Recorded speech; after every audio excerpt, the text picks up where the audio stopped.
I welcome you all to C Intelligent Classes, your buddy to make audit easy.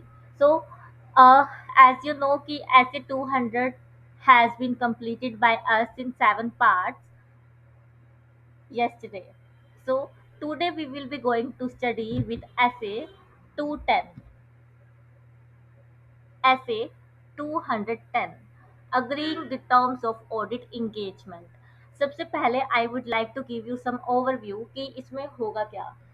जैसे भी आप किसी client के पास जाते हो, कोई क्लाइंट आपको ऑडिट का प्रपोजल देता है, तो वहां पर आप क्या डायरेक्ट चले जाते हो कि क्लाइंट ने कॉल किया, भाई ऑडिट करना है आ जा? नहीं, ऐसा नहीं होगा कभी भी। आप पहले क्या करोगे, एक फॉर्मल कॉन्ट्रैक्ट साइन करोगे क्लाइंट के साथ। उस फॉर्मल कॉन्ट्रैक्ट को ही हम क्या बोलते हैं, agreeing the terms of audit engagement with client. ठीक है। तो कोई भी काम वर्बल बेसिस पे नहीं होगा। You have to document all the things, you have to keep the records with you, and you have to sign a contract with client. किसको साइन करना है? ऑडिटर को। अब ऑडिटर अपनी इंडिविजुअल कैपेसिटी में साइन करे, या फिर अगर वो एक फर्म का पार्टनर है तो फर्म के कैपेसिटी में साइन करे कॉन्ट्रैक्ट को। ठीक है, जिसपे की प्रॉपर सील लगाई जाती है कॉन्ट्रैक्ट पे फिर फर्म की। ठीक है। तो आज हम पढ़ने वाले हैं ऐसे 210, agreeing the terms of audit engagement. तो ये हमारी क्या हो गई रिदम, इसको याद करने की। ऐसे 210, agreeing the terms of audit engagement. ठीक है। तो अभी हम बात करते हैं कि ऐसे 210 में बेसिकली हमारे पास बहुत ज़्यादा बड़ा ये ऐसे नहीं है। यू कैन सी कि यहाँ पे पेज 43 है, बट हमें पूरे 43 पेज नहीं पढ़ने हैं। We have to read this selected things because ये एक बेयर ऐसे है। क्या है ये? एक बेयर ऐसे है। अगर मैंने यही अपनी बुक को फॉर्मेट करके तुम्हें पढ़ाया होता तो हो सकता है कि 20 पेजेस भी मुश्किल से निकलते। और 20 भी इसलिए हो जाते हैं कि मेरा जो फॉर्मेट होता है, बुक को फॉर्मेट करने का स्टाइल जो है वो एक्सपेंडेड वे में रहता है कि आपको क्लियर कट हर एक कीवर्ड दिखे, right. But I was thinking कि क्यों ना आपको बेयर ऐसे ही दिखाया जाए, बिकॉज इट्स नॉट अबाउट कि ठीक है अल्टीमेटली आपको एग्जाम में क्लियर करना है, it's the first priority. But what about after examination? Direct आप बेयर ऐसे खोलोगे क्लियर करने के बाद एग्जाम, तो एक बार तो डर लगेगा ना। तो उसकी तैयारी पहले से ही क्यों ना कर ली जाए। तो यहाँ पे बेयर ऐसे से हम इस सॉरी बेयर टेक्स्ट से हम इस ऐसे को देखने वाले हैं, राइट। तो सबसे पहले इंट्रोडक्शन आ जाता है इसमें। हालांकि ये इतना पढ़ना जरूरी नहीं है, स्टिल मैं आपको एक प्लेन रीडिंग लगवा देती हूँ और फिर हम अपना ऑफिशियली ऐसे 210, agree the terms of audit engagement को स्टार्ट करने वाले हैं। This standard on auditing deals with the auditor's responsibility in agreeing the terms of audit engagements. Audit engagement में जो टर्म्स एंड कंडीशंस को अग्री करना है उससे रिलेटेड रेस्पॉन्सिबिलिटी के बारे में यहाँ पे बात किया जाएगा of the auditor and where appropriate TCWG.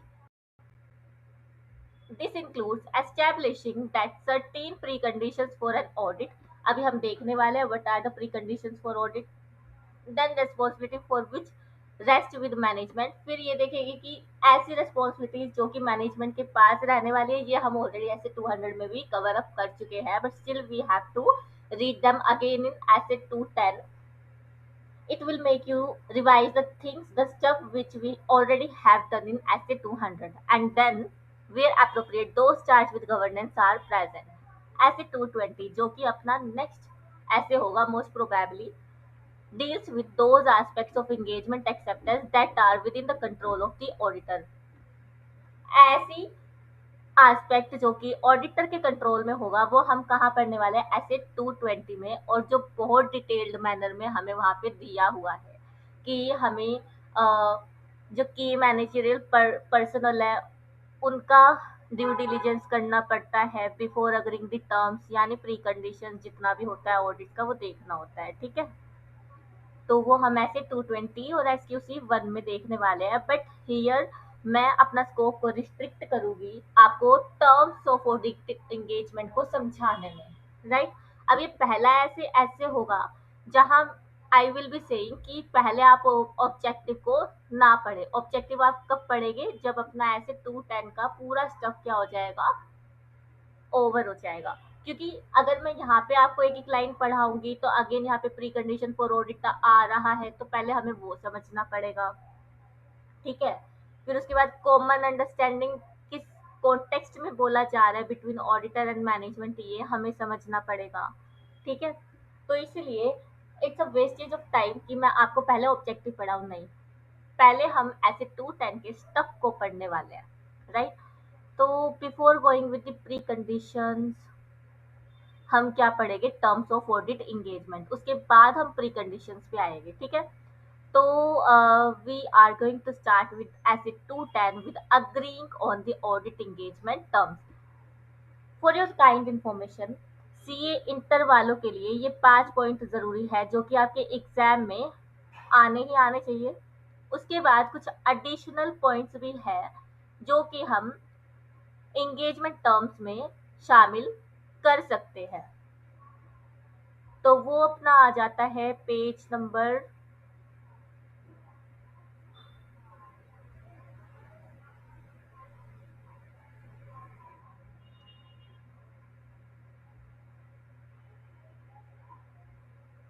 Okay, page number elaboration, उसके बाद limitations, exceptions, basis on which fees has been computed।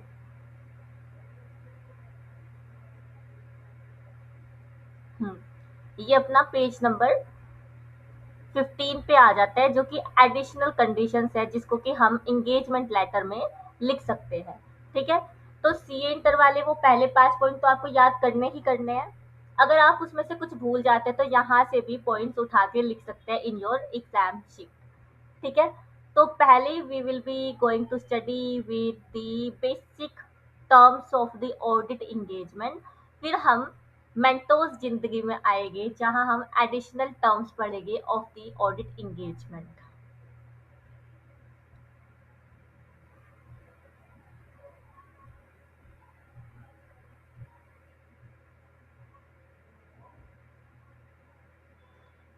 So shall we start with the agreement on audit engagement terms? The auditor shall agree the terms of audit engagement with the management और TCWG। सबसे पहले जो contract है वो किसके बीच में sign होना चाहिए वो हमें पता होना चाहिए। Auditor plus management and TCWG, auditor plus management and TCWG वो साइन करेंगे ऑडिट इंगेजमेंट टर्म्स को। ठीक है। उसके बाद टर्म्स क्या क्या होगी ये हम स्टडी करेंगे in an explanatory way from my handwritten notes. Agreeing the terms of audit engagement is the SA 210 and ये किस किस के बीच साइन होगा, ऑडिटर, मैनेजमेंट एंड TCWG। तो ऑब्जेक्टिव सबसे पहले इस कॉन्ट्रैक्ट में क्या लिखा होगा, टर्म्स ऑफ ऑडिट एंगेजमेंट। सबसे पहले तो scope and objective of the audit of financial statement. एक ऑडिटर जब क्लाइंट के यहाँ पे बुक्स ऑफ अकाउंट को ऑडिट करने जाएगा तो ऑडिटर के स्कोप में क्या क्या चीजें होगी, ऑडिटर क्या कर सकता है और क्या नहीं कर सकता है। जो नहीं कर सकता है वो हम कंपनीज एक्ट 2013 के स्पेसिफिक सेक्शंस में पढ़ेंगे, बट जो कर सकता है it will B return in this contract. जिससे कि क्या होगा कि मैनेजमेंट पहले से ही क्रिस्टल क्लियर रहे कि हमारा जो ऑडिटर है वो सिर्फ ये काम करने वाला है। हम ऐसे नहीं कर सकते कि उससे बोले कि चल फाइनेंशियल स्टेटमेंट भी तू ही बना दे हमारे लिए, ऐसा नहीं होगा। ऑडिटर के स्कोप में फाइनेंशियल स्टेटमेंट का ऑडिट करना होता है, इंस्पेक्शन, ऑब्जर्वेशन, ऑब्टेन एविडेंस करना होता है, but note the preparation of financial statement by the auditor. Financial statement की प्रिपरेशन की जो रिस्पॉन्सिबिलिटी है वो होली एंड सोली अल्टीमेटली किसकी रहेगी, हमेशा और हमेशा मैनेजमेंट एंड TCWG की रहने वाली है। तो objective and scope of audit में क्या होगा, why audit is done and what will be covered. Audit करी क्यों जा रही है और ऑडिट में कवर क्या क्या होगा। ऑब्जेक्टिव क्या होगा, to express an opinion on FS for its true and fairness view. ठीक है। हमने ये ऐसे 200 में भी पढ़ा था। The objective of auditor is to express opinion on the financial statement on their true and fairness whether they are free from material misstatement due to fraud or error। ये हमने पढ़ा था, ये पहले ही ऑब्जेक्टिव था। ठीक है। तो ये क्या होगा हमारा ऑब्जेक्टिव। फिर what will be covered, cover क्या होगा, audit will cover balance sheet, profit and loss and cash flow statement with relevant notes to accounts. ठीक है, auditor will perform procedures as per the essays. तो ये क्या होगा उसका स्कोप, ऑब्जेक्टिव हमेशा ये रहेगा कि उसको ओपिनियन एक्सप्रेस करना on the financial statement. And कहाँ तक लिमिट रहेगा ऑडिटर का काम, the audit of financial statement. And financial statement के कंपोनेंट अपने हो गए balance sheet, PL, CFS and notes to accounts. And जो ऑडिटर है वो ऑडिट ऑफ फाइनेंशियल स्टेटमेंट करेगा as per the standards on auditing. जितने भी ऑडिट प्रोसीजर्स हो गए, जितना भी ऑडिट प्रोसीजर्स के लिए गाइडेंस एंड इंस्ट्रक्शंस दी है on the standard on auditing, वो सब कुछ ऑडिटर को फॉलो करना होगा। तो ये हमारी फर्स्ट टर्म थी जिसमें कि हम बोल रहे हैं कि objective and scope of audit of FS. पहली टर्म में ये लिखा जाएगा कि क्या तो ऑडिटर का ऑब्जेक्टिव रहेगा और क्या स्कोप रहेगा during audit of a financial statement. तो यहाँ पे आपको ये चीज क्लियर हो गई। ऑब्जेक्टिव हम ऐसे 200 में भी पढ़ चुके हैं एंड स्कोप के बारे में भी पढ़ चुके थे, बट स्टिल यहाँ पे उस चीज को रिटर्न में लिखा जाएगा, कहाँ पे, ऑडिट इंगेजमेंट टर्म्स में। फिर उसके बाद the responsibility of the auditor. आज तक हम ऐसे 200 में पढ़ते आ रहे थे what will be the responsibility of management. क्या पढ़ते आ रहे थे, what will be the responsibility of management. But आज हम क्या पढ़ने वाले हैं, what is the responsibility of an auditor. तो ऑडिटर की रिस्पॉन्सिबिलिटीज क्या रहेगी हमारे पास, responsibility of auditor to follow standards on auditing. सबसे पहले तो वो अपनी भगवत गीता को क्या करेगा, फॉलो करेगा। और ऑडिटर के लिए भगवत गीता क्या है, स्टैंडर्ड्स ऑन ऑडिटिंग। किस लिए, ऑडिट को परफॉर्म करने के लिए। तो रिस्पॉन्सिबिलिटी ऑफ द ऑडिटर में सबसे पहले वो क्या करेगा, follow all the standards on auditing, maintain करेगा इंडिपेंडेंस को। हमने देखा था ना 5 fundamental principle of ethical requirement, जिसमें हमने integrity, objectivity, professional competition, due care, और उसके बाद प्रोफेशनल बिहेवियर और कॉन्फिडेंशियलिटी देखा था। हो गए 5 फंडामेंटल प्रिंसिपल, यहाँ पे वो भी रिवाइज हो गए। और इंडिपेंडेंस को क्या करेगा, फॉलो करेगा। फिर उसके बाद ऑब्टेन SAAE यानी sufficient audit, sufficient appropriate audit evidences, ये देखा था हमने। ऑब्टेन करेगा एज पर ऐसे 500, जिसका टेक्स्ट हम पूरा का पूरा डिटेल में ऐसे 500 में देखने वाले। And then express opinion on the financial statement. Auditor की रिस्पॉन्सिबिलिटी क्या होगी, अगेन सारे एसेस को फॉलो करना, इंडिपेंडेंस मेंटेन करना, एथिकल रिक्वायरमेंट को फॉलो करना, sufficient appropriate audit evidences obtain करना, ओपिनियन एक्सप्रेस करना ऑन फाइनेंशियल स्टेटमेंट। ठीक है, बट ये तो रिस्पॉन्सिबिलिटी बता दी, बट हम साथ में ये भी लिखेंगे, auditor doesn't guarantee fraud detection due to आइला। ऑडिटर अपना काम बखूबी करेगा, सारे एसेस फॉलो करेगा, इंडिपेंडेंस मेंटेन रखेगा, एथिकल रिक्वायरमेंट्स को फॉलो करेगा, सफिशिएंट ऑडिट एविडेंसेस ऑब्टेन करेगा, ओपिनियन देगा। बट स्टिल क्योंकि इनहेरेंट लिमिटेशंस होती है ऑडिट की, कभी कभी इम्प्रैक्टिकेबल हो जाता है ऑडिटर के लिए, तो इस वजह से इट विल नॉट गारंटी कि सारे ही फ्रॉड क्या हो जाएंगे, डिटेक्ट हो जाएंगे। ठीक है, इसी वजह से जो ऑडिटर है वो रीजनेबल एश्योरेंस देता है, ना कि एब्सोल्यूट एश्योरेंस देता है। एब्सोल्यूट का मतलब होता है कि कोई भी गलती नहीं पाएगी, ना फुल स्टॉप की ना कोमे की। रीजनेबल का मतलब होता है कि आप बिग पिक्चर को देखते हुए बोल रहे हो कि अपेरेंटली सारी चीजें ठीक है, एंड उसके लिए आपने ऑडिट एविडेंसेस भी कलेक्ट किए हैं, ऑब्टेन किए हैं। ठीक है, it was the responsibility for the auditor. जो मैं एक्सप्लेनेशन दे रही हूँ वो आपको एग्जाम में नहीं लिखना है। आपको अगर क्वेश्चन आता है अगरिंग ऑन ऑडिट इंगेजमेंट टर्म्स, और टर्म्स क्या होगी, किसके बीच साइन होता है, तो आपको पहले ये वाला लाइन लिखना है कि auditor shall agree the terms of audit engagement with management and TCWG। और उसके बाद ये पॉइंट्स लिखने हैं डायरेक्ट, बस कट टू कट ये पॉइंट्स लिखने हैं। मैं आपको एक्सप्लेन इसलिए कर रही हूँ ताकि आपको याद रहे। पहला पॉइंट आप लिखोगे ऑब्जेक्टिव एंड स्कोप, दूसरा लिखोगे रिस्पॉन्सिबिलिटी ऑफ ऑडिटर, तीसरा आप क्या लिखोगे, रिस्पॉन्सिबिलिटी ऑफ द मैनेजमेंट। अगर कोई स्टूडेंट बहुत अच्छे से पढ़ रहा है तो रिस्पॉन्सिबिलिटी ऑफ मैनेजमेंट मेरे साथ रिपीट कर सकता है। रिस्पॉन्सिबिलिटी ऑफ मैनेजमेंट क्या थी, क्या हम इसको ऐसे 200 में डिस्कस कर चुके हैं? Yes, absolutely. We have discussed a hell lot about the responsibility of management, जिसमें कि हाफ आर का जो लेक्चर है अपना डेडिकेटेड था रेस्पॉन्सिबिलिटी ऑफ मैनेजमेंट पे। जिसने रिवाइज किया उसको पूरा याद आ गया होगा, जिसको नहीं, अभी जिसने बस एक बार पढ़ा होगा रिवाइज नहीं किया है तो वो मेरे साथ कर लो। रेस्पॉन्सिबिलिटी ऑफ मैनेजमेंट में सबसे पहले था preparation and presentation of financial statement as per AFRF and design implementation and maintenance of IC along with that. ठीक है, ये पहला ऑब्जेक्टिव था, फिर रेस्पॉन्सिबिलिटी थी। देन सेकंड था to provide access to auditor with all the information, additional information and unrestricted access to the person within the entity। याद आ गया सबको responsibility of management? If not तो एक बार I will suggest you to go through that video, and मैंने thumbnail भी इतना डिटेल्ड बना रखा है, वहां पे लिखा हुआ है कि ये particular video responsibility of management को कवर कर रही है या फिर आइला को कवर कर रही है, वो सब लिखा हुआ है, तो आप एक बार उसको गो थ्रू कर लेना। And for your ease I will attach the link of that particular video in this description box of this particular lecture। ठीक है, तो यहाँ पे अपना रेस्पॉन्सिबिलिटी ऑफ मैनेजमेंट भी हो जाता है ओवर। मैंने बोला था ना कि हमें एक बार ऐसे 200 में टाइम लगने वाला है और सारे ऐसे तो ऐसे उड़ने वाले हैं। ठीक है, चुटकी बजाते उड़ने वाले हैं। वाई? क्योंकि हम बेस तैयार कर चुके हैं इन ऐसे 200, ऐसे 210 में मुझे AFRF पहले से पता है, रेस्पॉन्सिबिलिटी ऑफ मैनेजमेंट पहले से पता है, तो मुझे बहुत ज्यादा एक्सप्लेन करने की जरूरत नहीं है। Still if any student want कि थोड़ा एक्सप्लेन करो तो मैं कर दूंगी। ठीक है, but you need to get to know me. आप बताएंगे नहीं तो मुझे कैसे पता चलेगा? ठीक है, तो अभी तक हम 3 पॉइंट्स देख चुके हैं in the agreeing the terms of audit engagement. पहला scope and objective of audit of financial statement, दूसरा रिस्पांसिबिलिटी ऑफ ऑडिटर, तीसरा responsibility of management.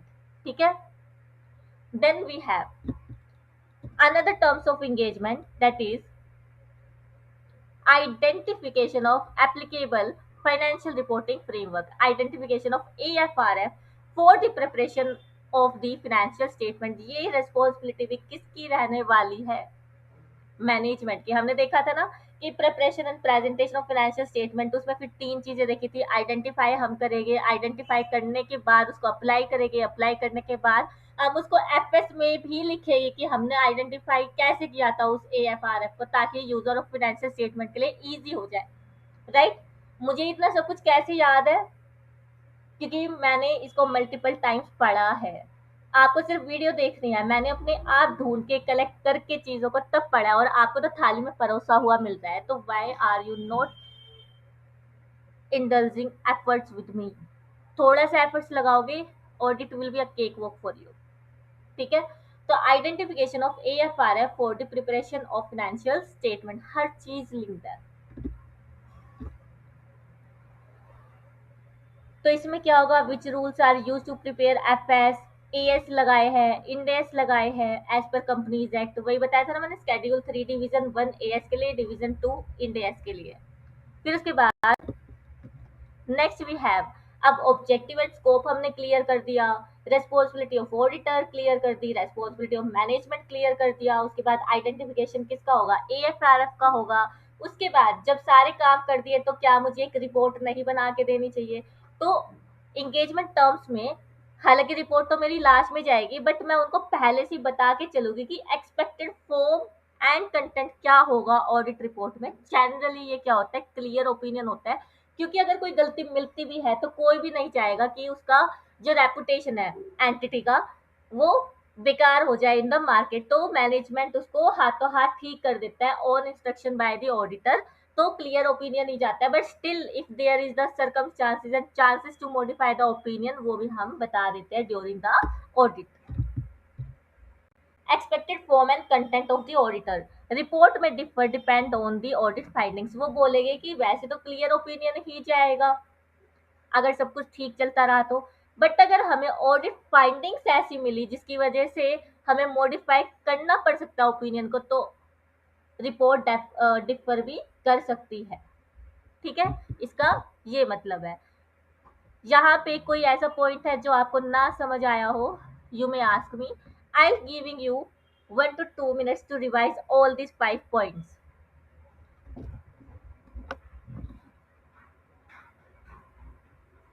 You can revise from the screen itself।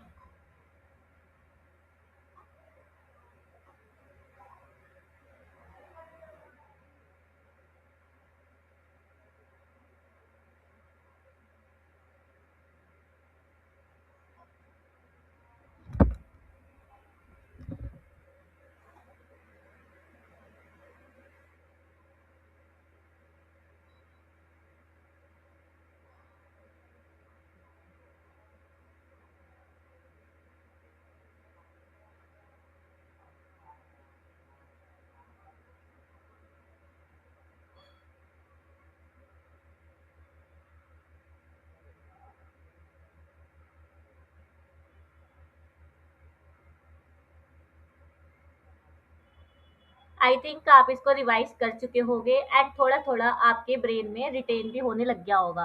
तो अग्रीमेंट ऑन ऑडिट एंगेजमेंट, पहला line हमेशा ये होगा कि it will be signed with among auditor and management plus TCWG. और फिर उसके बाद कुछ कंडीशंस होंगे जिसमें कि हम ऑब्जेक्टिव एंड स्कोप को लिखेंगे, responsibility of auditor, responsibility of management, फिर identification of AFRF and then reference to expected form and content of the report. ठीक है, हो गया पांचों। बट ये आपके क्या थे, बेसिक पॉइंट्स थे। अब हम आते हैं मेंटोस जिंदगी पे। कौन सा पेज नंबर था, 13 या फिर 15 था। मेंटोस जिंदगी मतलब सीए फाइनल वालों की बैंड बजानी है। सीए इंटर वाले भी इसको देख सकते हैं क्योंकि उनके पास भी अल्टीमेटली आना ही है ये स्टफ इन अदर एसेस। ठीक है, तो आपके लिए अदर एसेस क्या हो जाएंगे, इजी हो जाएंगे। और आप इसको सीए इंटर वालों के लिए बोल रही हूँ कि आप इसको अपने एग्जाम में लिख सकते हैं, कोई मार्क्स नहीं डिडक्ट होगा। ठीक है, बट वो 5 बेसिक पॉइंट्स तो आपके होने ही होने चाहिए। ठीक है, फिर उसके बाद है when relevant the following points could also be made in the audit engagement letter। audit engagement letter में उन 5 पॉइंट्स को छोड़ के और भी अदर पॉइंट्स लिखे जा सकते हैं। For example, arrangement concerning the involvement of other auditor and expert in some aspect of the audit। हम ऐसा नहीं है कि हम ही भगवान हैं, हमें सब कुछ पता है, सारे लॉज की हमें नॉलेज है, सारे जो कैलकुलेशंस है कॉम्प्लेक्स वाली हर एक चीज की, फाइनेंशियल स्टेटमेंट, फाइनेंशियल रिपोर्टिंग को छोड़ के। देखो फाइनेंशियल रिपोर्टिंग में तो एक सीए को अव्वल माना ही जाता है क्योंकि वो घिस चुका होता है अपना पूरा दिमाग उन्हीं चीजों को पढ़ने में, ठीक है, और अप्लाई करने में इन ट्रेनिंग। उसके अलावा बहुत चीजें होती है जो काम एक एक्सपर्ट ही कर सकता है। तो ऑडिटर खुद एक भगवान नहीं है, उसको भी जरूरत पड़ सकती है अदर ऑडिटर की और एक्सपर्ट की भी। नहीं समझ आया, आ जाओ अब समझाते हैं आपको रोमार नोट्स।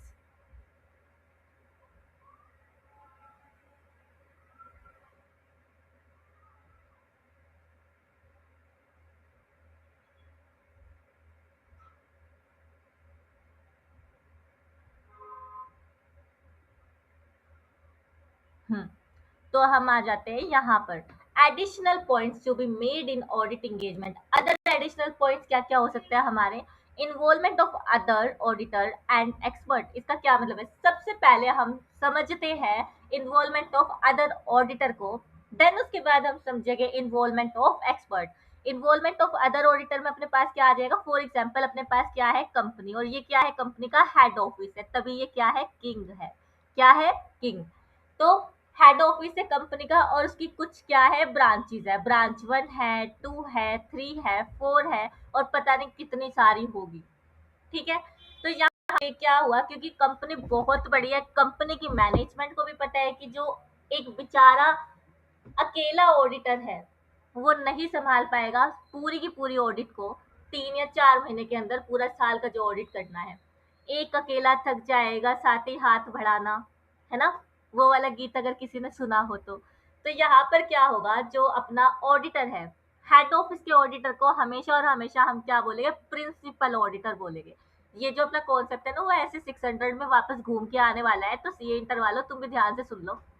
ठीक है, और ऐसा बात नहीं है कि ये तुम्हारे काम का नहीं है, तुम लिख सकते हो इसको ऐसे 210 में। तो जो कंपनी है, जो हेड ऑफिस है उस एंटिटी का, उसका जो ऑडिटर अपॉइंट किया जाएगा उसको हम बोलेंगे प्रिंसिपल ऑडिटर। एंड देन उस कंपनी में बहुत सारे ब्रांचेस भी होंगे, उन ब्रांचेस पे भी ऑडिटर को क्या करा जाएगा, असाइन किया जाएगा। तो वो कौन हो गया, हमारे अदर ऑडिटर। ठीक है, अब एक बार को आपको ये तो समझ आ गया होगा कि प्रिंसिपल ऑडिटर कौन होता है, अदर ऑडिटर कौन होता है। तो यहाँ पे जो प्रिंसिपल ऑडिटर होगा, अब आपको पता है, आपने कंसोलिडेशन ऑफ फाइनेंशियल स्टेटमेंट पढ़ा हुआ है ना। तो कंसोलिडेशन करेंगे तो वहां पे ब्रांच के भी सारे फाइनेंशियल स्टेटमेंट की इंफॉर्मेशन मेरे कंपनी एंटिटी की overall financial consolidated financial statement में आएगी। एलिमिनेशन होगा, कुछ एडिशन डिलीशन ये सब होता रहेगा। ठीक है, तो यहाँ पे क्योंकि जो ब्रांच ऑडिटर है वो पहले से ही ऑडिट कर चुका है अपने रिस्पेक्टिव ब्रांच की, तो वहां पे प्रिंसिपल ऑडिटर उसके वर्क को यूज कर सकता है। क्या, जो प्रिंसिपल ऑडिटर है वो अदर ऑडिटर के वर्क को यूज कर सकता है। ये वो किस में लिख देगा, अपने एंगेजमेंट लेटर में। यहाँ पे कोई चीज है ऐसी जो आपको ना समझ आई हो? यहाँ पे अपना प्रिंसिपल ऑडिटर क्या है, साहब है। ठीक है, ये सूट मेरे देखो, ये बूट मेरे देखो, ये सीधा तान के खड़ा है कि मैं प्रिंसिपल ऑडिटर हूँ। फिर उसके बाद है इन्वॉल्वमेंट ऑफ अदर एक्सपर्ट। ठीक है, तो एक्सपर्ट के केस में जैसे मैंने ओवरव्यू दिया था, ऑडिटर भगवान नहीं है, उसको भी मदद लेना पड़ता है। कोई केमिकल फैक्ट्री की ऑडिट आई है इस बार ऑडिटर के पास। अब ऑडिटर तो बोल रहे हैं भाई मैंने तो ये debit credit, matching principal, going concern, ये सब अजम्पशन पढ़ रखा है। यहाँ तो केमिकल लोचे हो रहे हैं, यहाँ तो मेरे दिमाग का लोचा होने वाला है, क्योंकि मेरे को तो केमिकल के कैलकुलेशन ये सब पता ही नहीं है। तो यहाँ पे वो क्या करेगा, एक्सपर्ट की हेल्प लेगा। क्या करेगा, एक्सपर्ट की हेल्प लेगा in valuation part of the specific chemicals, है ना।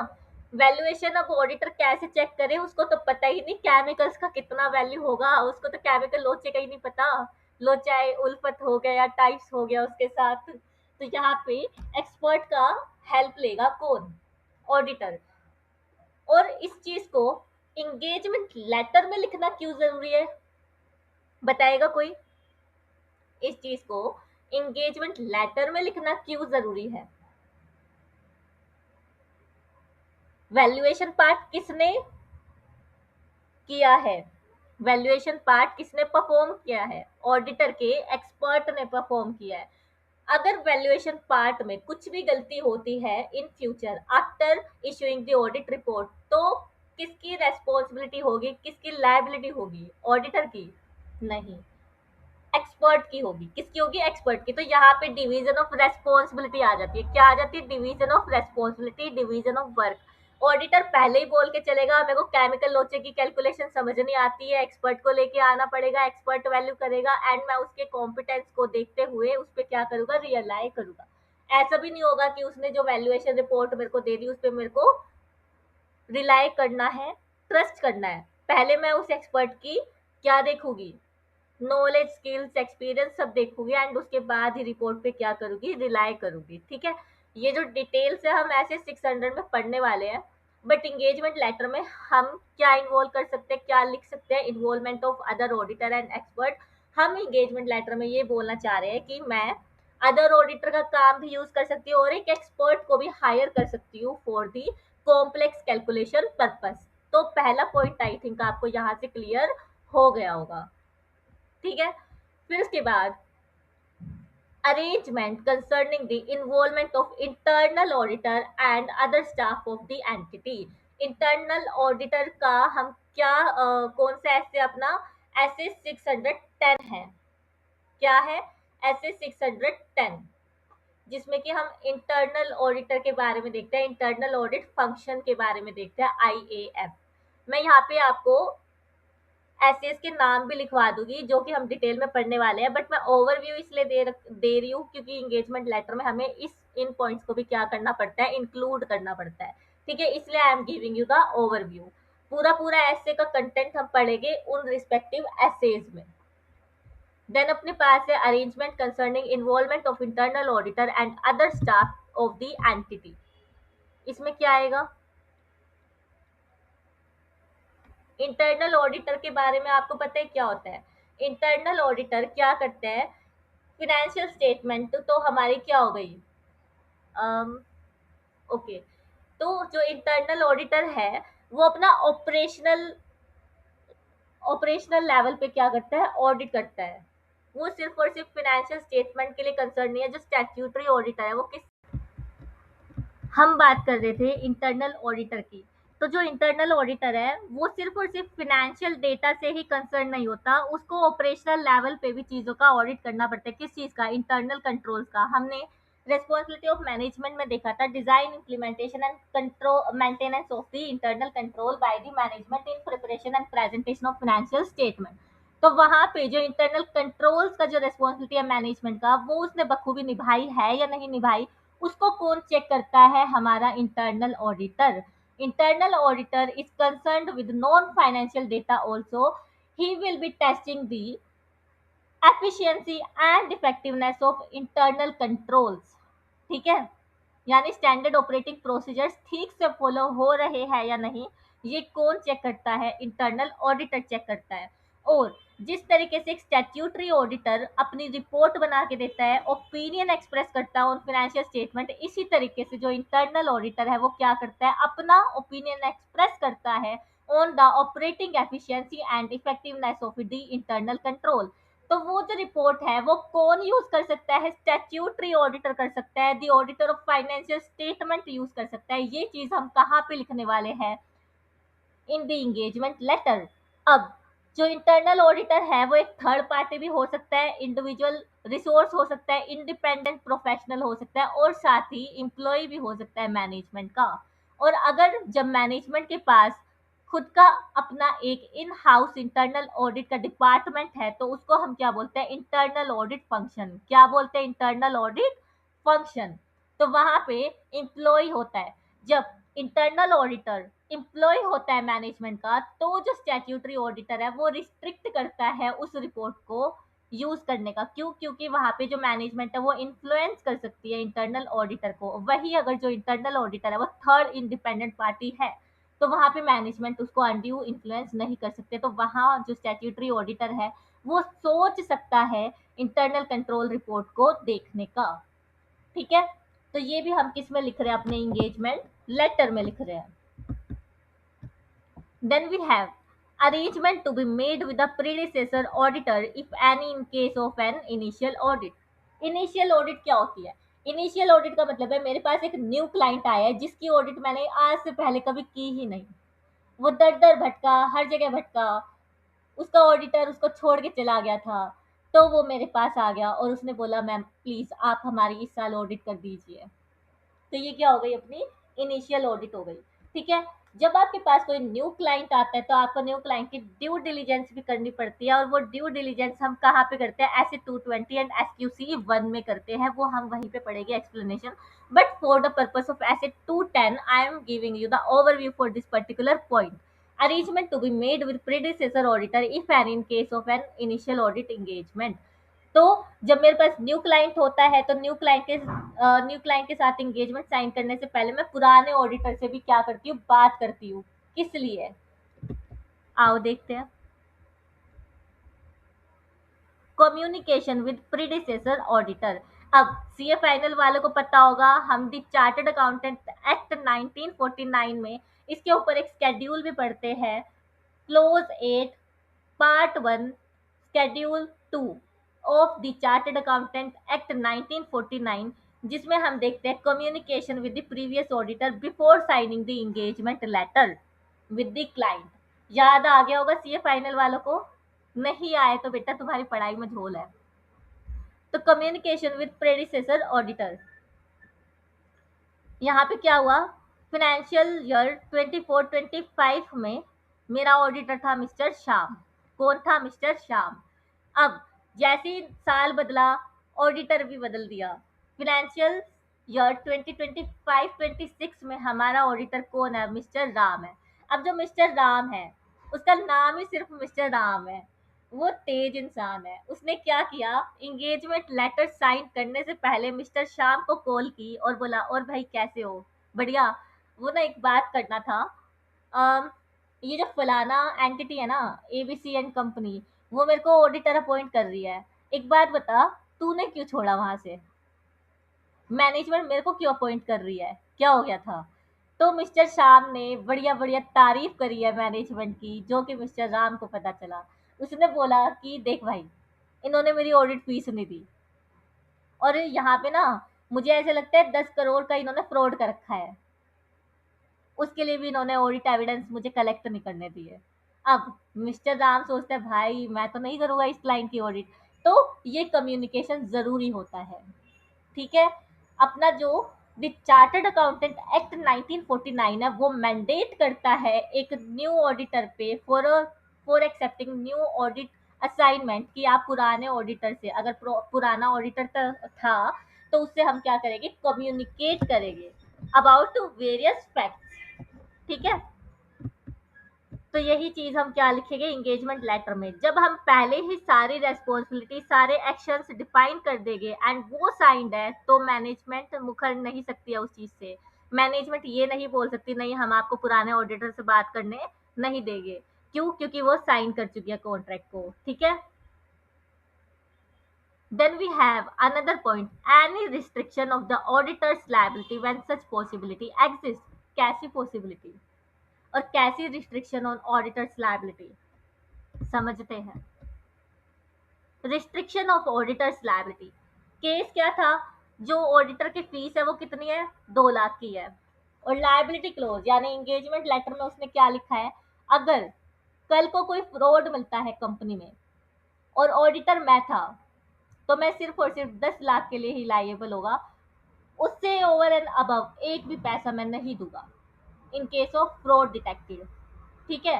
और कंपनी का रिवेन्यू कितना था, 20 CR का। कितना था, 20 CR। अब क्या हुआ, ऑडिटर ने अच्छे से ऑडिट प्रोसीजर्स लगाए, मेजर मेजर सारी ट्रांजेक्शन्स चेक कर ली, जितने रेड फ्लैग थे उसको इग्नोर नहीं किया, हैंड टू हैंड मैनेजमेंट को बोला और उनको ठीक कराया। उसने अपना काम बहुत डिलीजेंटली किया था, बहुत ध्यान से बहुत फोकस के साथ किया था।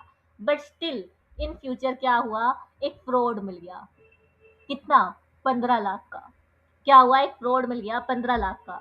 अब इन्वेस्टर क्या बोलता है कि ये जो फ्रॉड है वो 15 लाख का था, तुमने ऑडिट किया है, कैसे नहीं पकड़ा। तो इन्वेस्टर ने क्लेम फाइल कर दिया, क्लेम फाइल किया 12 लाख का कि हमें इतना नुकसान हुआ है। अगर हमें इस फ्रॉड के बारे में पहले ही पता होता तो हम कंपनी में इन्वेस्टमेंट करते ही क्यों, हम अपना पैसा किसी और जगह नहीं लगाते क्या। तो उन्होंने क्या कर दिया, सूट फाइल कर दिया। तो क्योंकि अब ऑडिटर ने तो अपना काम बहुत अच्छे से किया था, उसने एंगेजमेंट लेटर में लिखा भी था कि अगर मैं ग्रोस नेग्लिजेंट नहीं होगा, अगर मैं ग्रोस नेग्लिजेंट नहीं होगा तो मैं सिर्फ और सिर्फ 10 लाख ही पैसा भरूंगा in case of such situations. तो यहाँ पे वो क्लोज ट्रिगर हो जाएगा और ऑडिटर सिर्फ और सिर्फ 12 लाख नहीं देगा पूरे, वो कितने देगा, ओनली 10 lakhs देगा। ठीक है। तो ये क्या हो गया, रिस्ट्रिक्शन ऑन ऑडिटर्स लाइबिलिटी, ये भी उसमें लिखेगा। ठीक है। फिर उसके बाद है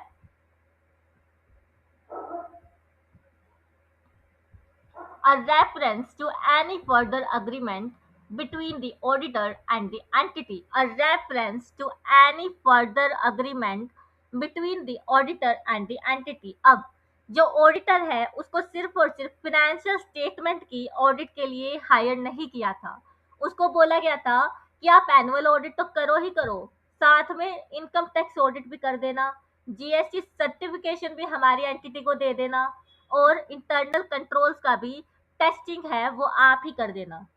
मतलब कि फाइनेंशियल स्टेटमेंट की ऑडिट के साथ साथ 3 और कॉन्ट्रैक्ट साइन किए गए हैं between the entity and the management auditor.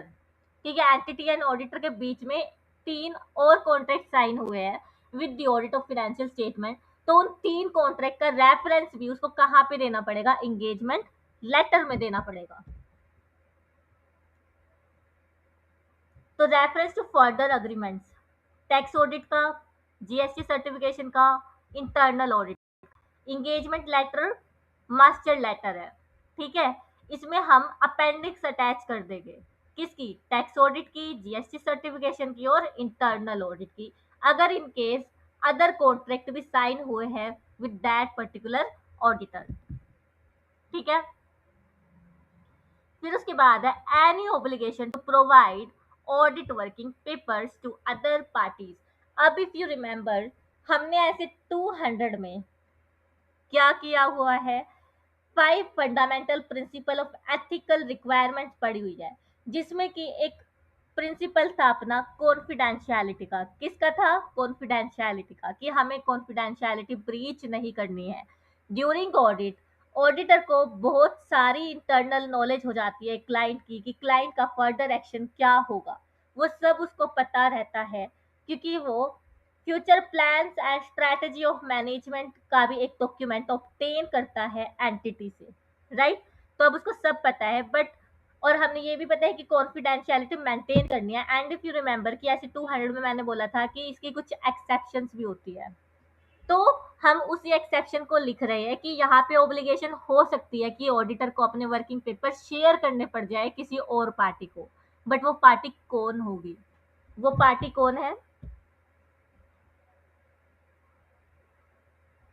Obligation to provide working papers. अब ये मैंने रेफरेंस लिख दिया कि फॉर्मल लैंग्वेज तो हम इसकी कहाँ पे पढ़ेंगे, ऐसे 230 में पढ़ने वाले हैं। ठीक है, कि जो वर्किंग पेपर्स है वो ऑडिटर की प्रॉपर्टी होती है। Auditor eight on will pay उसको शेयर कर सकता है अपने एक्सट्रैक्ट को क्लाइंट के साथ या थर्ड पार्टी के साथ, but subject to consent of the client, ऐसा होता है। ठीक है, वो हम देखने वाले हैं अपने एसेट 230 में। तो ऑडिटर में require to share working papers with किस किस के साथ? रेगुलेटर के साथ, जैसे कि सेबी हो गई, रेरा हो गई, आरबीआई हो गई, अदर ऑडिटर के साथ, एंड इन्वेस्टिगेशन एजेंसीज के साथ, जैसे कि सर्च एंड सीजर के केस में टैक्स डिपार्टमेंट सीबीडीटी क्या ले सकता है, ऑडिटर की हेल्प ले सकता है इन case of investigation by the authorities. और ये क्यों लिखा गया एंगेजमेंट लेटर में? क्योंकि जो वर्किंग पेपर्स है उसमें कॉन्फिडेंशियल डेटा होता है। क्या होता है? कॉन्फिडेंशियल डेटा होता है। तो यही सारी चीजें हमें किस में लिखनी है? एंगेजमेंट लेटर में लिखनी है। किसमें? एंगेजमेंट लेटर में लिखनी है।